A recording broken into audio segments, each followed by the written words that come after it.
সাপে কামড় দিলে তাৎক্ষণিকভাবে কি করণীয় এবং আপনার কি ব্যবস্থা নেবেন। প্রথম যে জিনিসটা সেটা হলো, এখন আপনারা তো জানেন যে সাপেদের যে এই বন্যার পানিতে সাপেদের যে ওরা যে গর্তে বাস করে বা যেখানে থাকে ওই জায়গাগুলি কিন্তু প্লাবিত হয়ে গেছে। সুতরাং তারা কিন্তু এখন মানুষের মতো কিন্তু তারা এখন ভাসমান, সরি, এবং এই কারণে তারা এই মানুষেরা যেখানে শেল্টার নিচ্ছে সেখানে কিন্তু সাপেরাও চেষ্টা করতেছে ওখানে শেল্টার নেওয়ার জন্য। এবং এইভাবে যখন মানুষেরা তাদের সান্নিধ্যে আসে বা তাদের কাছাকাছি এসে তখন এই সাপ দংশন করার একটা সম্ভাবনা থেকে যায়। তো সাপে কাটলে প্রথম তাৎক্ষণিকভাবে যে জিনিসটা আমাদের করণীয় সেটা হলো নাম্বার 1, যে সেই রোগীকে কিন্তু কোনোভাবেই পেনিক হওয়া যাবে না, রিল্যাক্স থাকতে হবে এবং তাকে স্ট্রেট হবে তাকে শোয়ে রাখতে হবে। Number 1 this is. নাম্বার 2 হলো যে যেখানে বাইট করলো সে বাইট এরিয়াতে ওই জায়গাটা একটু ক্লিন করতে হবে, এবং সম্ভব হলে ওই জায়গাটা একটা ব্যান্ডেজ করে একটা কাভার দিয়ে রাখতে হবে। কারণ কোনো কন্টামিনেটেড পানি বা কন্টামিনেটেড কোনো যেন কন্টামিনেশন না হয়, কোনো ইনফেকশন যেন না ঢোকে, এই কারণে ওই জায়গাটা কাভার দিয়ে রাখতে হবে।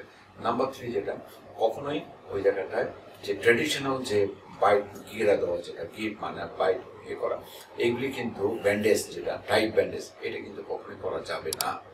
4 নম্বর যেটা সেটা হলো যে যদি হাতে কামড় দিয়ে থাকে, যদি তার রিং করা থাকে অথবা যদি কোনো ওয়াচ মানে ঘড়ি দিতে থাকে, এগুলো কিন্তু রিমুভ করে চলতে হবে সোয়েলিং হওয়ার আগে, কারণ সোয়েলিং হতে পারে জায়গাটা, যে কারণে আমরা রিং এবং ঘড়ি এগুলি করে এবং কাপড়গুলি আমরা লুজ করে ফেলবো।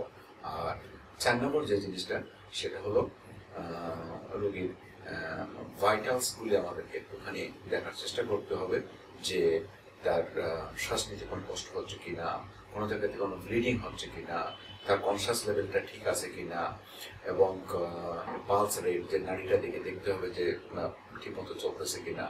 এই যে কতগুলি জিনিস আমি যেগুলো বললাম, এগুলি একটু খেয়াল রাখতে হবে যে রুগীটার কন্ডিশনটা আস্তে আস্তে করে মনে হয় খারাপের দিকে যাচ্ছে কিনা। কনসাসনেসটা কিন্তু ভেরি ইম্পর্টেন্ট, যে কনসাসনেসটা হারাই ফেলতেছে কিনা সে। আর ফাইনালি যে জিনিসটা 5 নম্বর ফাইনালি যে জিনিসটা বলতে চাচ্ছি, যত দ্রুত সম্ভব আপনার রেস্কিউ টিম যারা আছে তাদের সাথে যোগাযোগ করতে হবে এবং নিকটবর্তী কোনো হাসপাতালে যেতে হবে।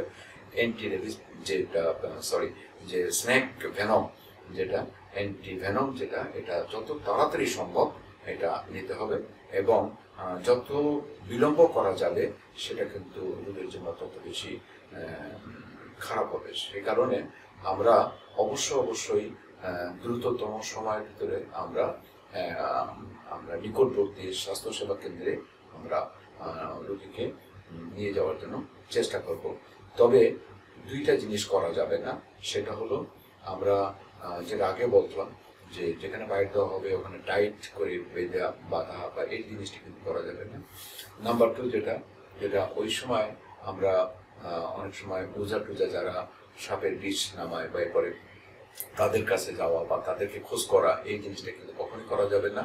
আর নাম্বার 3 যে জিনিসটা করা যাবে না সেটা হলো ওই সাপ, যে সাপটা দংশন হলো, তাকে মারার চেষ্টা করা, তার কোথায় গেল, কোথায় পালালো বা কোথায় থাকে, এই যে ওয়েস্ট অফ টাইম, এই জিনিসটা কিন্তু কখনই করা যায়। এটা কিন্তু আমরা সবসময় এই ভুলগুলি করে থাকি এবং যেটা পরবর্তীতে কিন্তু রোগীর জন্য জীবন ঝুঁকিপূর্ণ হয়ে যায়। তো আমরা এই 3টা জিনিস অবশ্যই পরিহার করবো। প্রথম হলো হচ্ছে ওঝার কাছে আমরা যাব না, সময় আমরা নষ্ট করব না, এবং আমরা অবশ্যই চেষ্টা করব যত দ্রুত সম্ভব আমরা হাসপাতালে রোগীকে স্থানান্তর করার। Thank you so much.